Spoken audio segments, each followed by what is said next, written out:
2 ans après l'éclatement du conflit entre l'armée soudanaise et les forces de soutien rapide, le Soudan n'est plus qu'une terre dévastée par les ambitions d'hommes en uniforme. Ce pays, jadis au cœur des espoirs de transition démocratique en Afrique du Nord, s'est transformé en champ de bataille pour le pouvoir, l'or et la survie politique.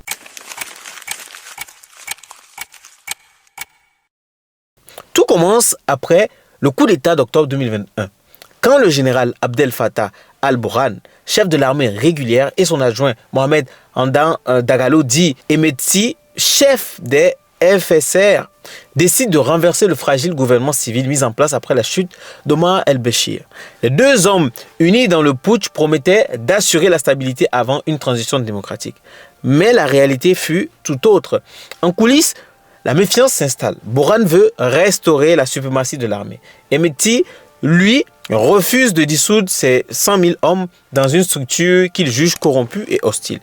Chacun veut garder sa part de pouvoir, ses ressources, ses armes, ses alliances. En 2023, la rupture devient totale. Les échanges de tirs à Khartoum plongent le pays dans le chaos. Et depuis, le Soudan est divisé en 2 blocs. L'armée régulière, fidèle à Burhan, contrôle le nord et l'est du pays, y compris Port-Soudan. Donc, vitale porte d'entrée sur la mer Rouge. Et les forces de soutien rapide, les redoutés Est-Janjaoui, dominent le Darfour, une grande partie de Kordofan et plusieurs zones du centre de la capitale. Khartoum, autrefois symbole d'unité, est aujourd'hui un champ de ruines. Les combats y sont acharnés, quartier par quartier, immeuble par immeuble. Et l'armée a récemment repris le palais présidentiel. Une victoire symbolique, mais la ville reste sous siège permanent. Alors, les fantômes du passé sont revenus hanter le Soudan. 20 ans après les massacres du Darfour, les mêmes milices, les mêmes visages, les mêmes crimes, on recommence.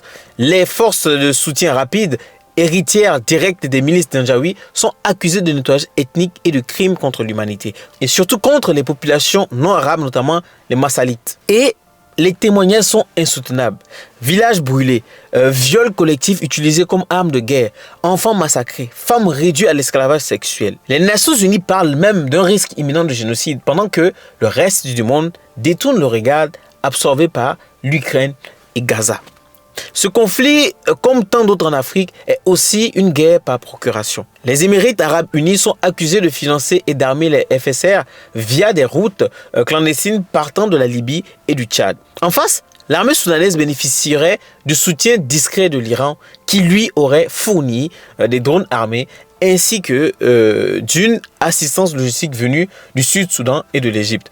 La géopolitique du Soudan n'est plus seulement une affaire interne, c'est un échiquier international où chaque puissance cherche à s'assurer une influence sur les ressources minières, notamment l'or, devenu le nerf de la guerre. Il faut savoir que derrière le vernis idéologique, cette guerre est d'abord économique parce que les FSR contrôlent plusieurs des plus grandes mines d'or du Soudan, notamment au Darfour et dans le Kordofan. Cet or est exporté vers Dubaï, finançant directement la machine militaire de Hemedti. Burhan, lui, contrôle l'appareil d'État, les douanes, les revenus portuaires et certaines aides internationales. Chacun s'accroche à ses ressources de richesse et tant pis si le pays s'effondre. Et selon les Nations Unies, plus de 12 millions de Soudanais ont été déplacés depuis le début du conflit, dont 3 millions réfugiés dans les pays voisins. C'est aujourd'hui la plus grande crise de déplacement au monde.